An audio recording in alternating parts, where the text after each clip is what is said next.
Hello, my name is Paul Zablocki, Development Gifts Officer at Canisius High School, and it's my pleasure to welcome you to another episode of Conversations with Canisius, the web series where we connect alumni from around the world with the classrooms on Delaware Avenue.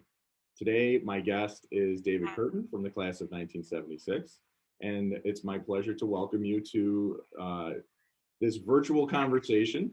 And this conversation might have a little bit of a delay because you're not so close as some of the other people I've talked to. So, David, why don't you tell me a little bit about your journey since you left Canisius High School? Yeah, okay, thanks, Paul.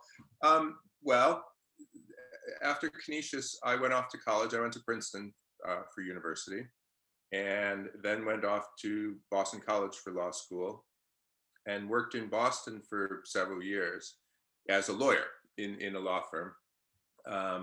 Worked for a firm called Bingham, Dana and Gould, and then moved to New York with a firm called Jones Day, which is a big American law firm. And from there, I had always done, really from the start, almost by accident, multinational work, let's call it that, international work, I'm not sure. But so a lot of my clients were British or French. And when I got to New York, that just intensified. We worked for a French publishing company and British finance companies. So when I was there, they asked me if I wanted to go to the London office for a few years. And unfortunately, this is the typical American expat story. Everybody I know came over to London for 2 or 3 years, and you're talking to them 30 years later. Well, that's what happened to me. I went over to Jones Day's London office for 2 or 3 years, and here I am 30 and a couple of years later, still here. So I stayed at Jones Day, and I specialized in really mergers and acquisitions with a little finance, and typically American clients coming in to buy British companies, or British companies going the other way, or French clients. There was a lot of trans-European activity then too. So we would guide different companies. We even did British companies buying French companies and that sort of thing. So it was a really varied practice, and I enjoyed it a lot. But then I got a chance to go in-house at a satellite telecoms company, which was a great, hilarious experience. Really exciting. We were, building this tremendous satellite telecoms system. But right now there were probably about 5 or 6 then. There's now one system like that still in existence because it was very expensive. And once cell phones got so good, there was no real market for it. So I helped wind down that company and then moved on to a reinsurance company in central London that also had offices in the United States and in Bermuda. And I was the head lawyer, the general counsel for that company, which was listed on the New York Stock Exchange. And then after a few years, I moved to an American bank called Northern Trust, which is based in Chicago. And I ran the legal department for Europe, Middle East, and Africa. And I retired about 6 years ago. So that's the sort of overview. You hear Middle East, you hear Africa, and that sounds so far away from Buffalo, and so it's certainly has taken you a lot of different places. Well, and different cultures too. One of the things you might not think there's a lot going on in Africa, but it's really, from a financial point of view, a pretty dynamic market. Not just because of, say, South Africa coming back into the world. You might be too young to remember when South Africa was really closed off to the rest of the world because of apartheid. But now it's open, but other countries have come along too. And of course, the Middle East is always a big area for finance. But the main thing was being able to deal with different cultures. I didn't have to learn the laws of all those countries, but a lot of my work involved negotiating or dealing with people from those countries. And that took a lot of, cultural, emotional intelligence or something like that. cultural emotional intelligence, it's a, it's an interesting, way to describe it. And, using those words as kind of a framework, can you talk a little bit about how, Canisius prepared you to not only, be successful at an Ivy League school and in Boston and Manhattan, which are, major American metropolitan, places, but also, rise to the positions that you were able to acquire. Yeah, it is a bit complicated. As I told you, I come from a big Canisius family, and it's slightly hard to separate my normal upbringing from my Canisius background. But certainly, my dad, who was a Canisius grad and was a surgeon, uh, I watched him, and I watched my uncles, who were also all Canisius grads. One of my uncles was a judge, and another an engineer, and another ran a lumber company, and another was a doctor down in Washington. The key thing was, or there's several key things. One was working very, very hard. They all worked extremely hard. Um, they were all extremely bright and careful. My dad always used to say that you had to pay attention to the detail, attention to detail. Um, but the other thing, and maybe this is the more lots of schools train people well, and you have to work hard. I think the unique thing about Canisius was the human aspect. I think all of my role models, and this continued on at Canisius with teachers, um, there was a kindness and an empathy for people. I was probably the first generation that took on Pedro Rupe's saying of being a man for others. And I remember reading his book about Hiroshima and admiring him very much. But that struck a chord with me, and I think it's become a bit of a motto, but it's something that I think was instilled, if not directly, indirectly, at our time at Canisius, and maybe just by exposure to the Jesuits and to the other people who were being formed at the same time with us. Did you, so, it's the Pedro Rupe, men for others, that his phrase, did you, so that phrase is one of the pillars of, the Ignatian formation that we instill in any student that comes through Canisius High School, no matter what their creed or faith might be. um in the how has your Ignatian formation served you, and then in your life, but also, did you feel that it created a uniqueness in yourself, that a differentiator from other people in your career, those that didn't have an Ignatian experience? Well, I'll tell you one thing that's an interesting, my take on, I was in business for many, many years, and uh, when you're a lawyer, what I did, being a business lawyer, was to negotiate deals with people. And so this is just an example. Um, I think a lot of people have a weird view of how you negotiate deals, and what the best approach is, and they think you have to go in and be a jerk and demand everything and pound the table. And I I never found that worked. I thought it was much, the much better way, again, using your empathy, was to figure out what the other side really, really wanted, what they really weren't going to care about, what you guys really wanted, and what you didn't care about. And then in business, you want to get the deal done. It's not a zero sum game. It's not a question of whatever you win, the other guy loses. And if you go in with that, I think you really put yourself at a disadvantage. So just from a purely pragmatic point of view, I think the attitude that you're trying to make this work for everybody is a hugely valuable insight in business. And I think people who don't have it, they might think they're winning all the time, but long term they don't. Um, and the other thing is, in most businesses, you um, you're going to be dealing with people all the time, and often on a repeat basis.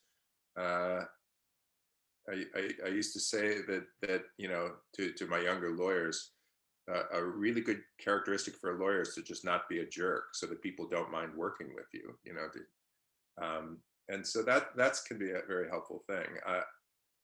Apart from everything else, just um, you're going to be happier. You're going to be, the probably the most vital thing in terms of work is it's got to be something you feel good getting up and going into the office for.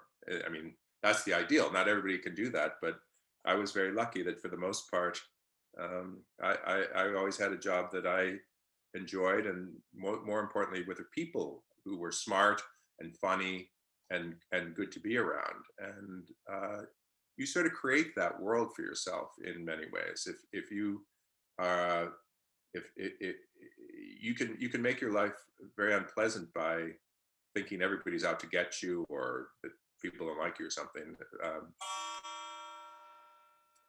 But if you keep a positive attitude, that tends to reinforce itself. That's a great perspective. I think when we started talking about having you participate in our conversations with Canisius, one of the reasons why I really wanted to reach out is because the idea of a center for global learning is beyond Buffalo, and London, England is a decent clip away from Western New York. Yes. What advice would you have, or insight from your time, being an expat, going across to a different country, and learning their culture and finding success in that era? You got to keep an open mind. I mean, uh, different cultures do have different characteristics. There's no question about it. And some of the stereotypes we have are partially true, kind of true. Um, but it's very important, and a typical American mistake going into a foreign culture is to think that everybody does it the way you do it, or if they do it differently, they're doing it wrong. That's not true. Lots of times I've been in different countries and I thought, oh, they do this whole kind of deal very differently. And actually, that's better than how we do it. Why do we do this stupid old way? Just because we've been doing it for 100 years. Um, to an openness, if you're going to be in a multinational or international business, to be open and to be sensitive to local characteristics is very important. It might be the only way to get things done. If you are in a country that values personal relationships more than the details of the deal, and there are many countries like that, you won't get anywhere by pushing hard and trying to get the deal done fast. Britain is easy. The Brits are, despite a lot of people's prejudices, the Brits are very much like us.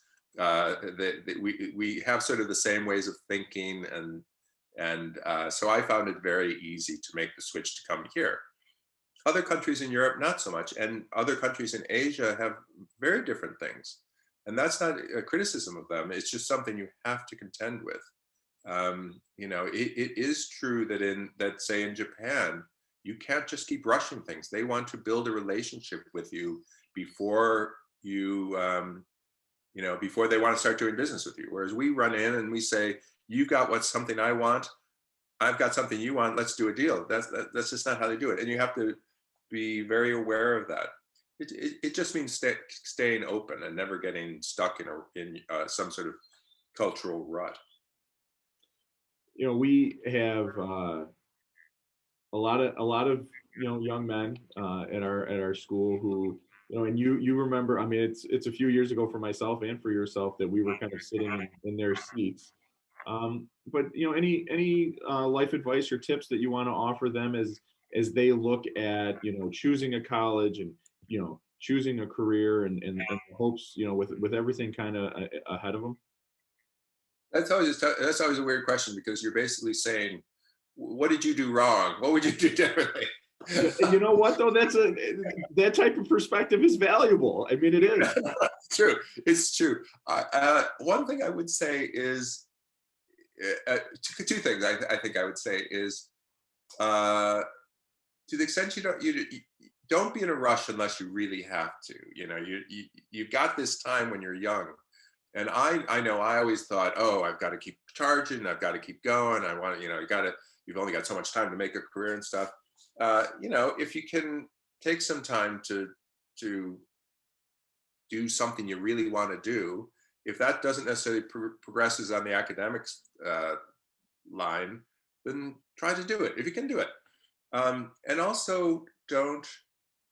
I think the biggest advice I'd give to my 17-year-old self would be think about what you want to do and then do it. Don't worry about what other people you think other people want you to do or you think other people expect you to do.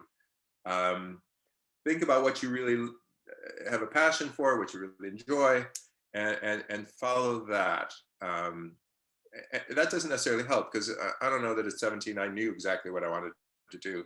Um, but it's a big world out there, and I think when I was, it may have just been the time, but when I was a kid, and this is just me personally, is that there were only a few things I could see doing. I was going to be a lawyer or a doctor uh, or teach. There was business out there. I wasn't quite sure what that was all about. I knew it existed, and I knew I wasn't going to be an engineer, not because I didn't know they existed. I had an uncle who was an engineer, but I knew I wasn't going to be good at that. I think, I even weirdly, given where I ended up, I think I had a rather small frame of reference at the time. I got to university and then people were talking. I remember walking across the university one day and one of my friends came up and he was in a suit. And I was like, where are you going? He said, oh, I'm going to interview with JP Morgan. Aren't you going? My response was literally, they're a bank, right? I just knew nothing about that world. And of course, I ended up doing it, which makes it even weirder. But yeah, do, look around and see what you want to do. Don't worry about what you think other people want you to do, because frankly, you could be very wrong.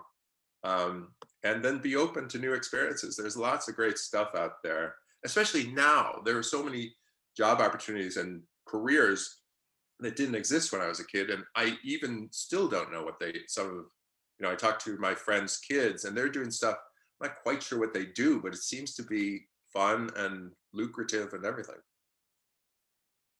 The one thing that's hard, and I've got to say, though I feel bad, the whole university thing, it was bad enough in our time, but it just seems to have gone a bit crazy now. I look at the admissions statistics to a place like Princeton where I went, and it's tough to get in, and you've got to be a pretty impressive. I interview, and we always, my friends and I always laugh that we would never get in these days because the people coming through are extremely impressive, very articulate and accomplished people.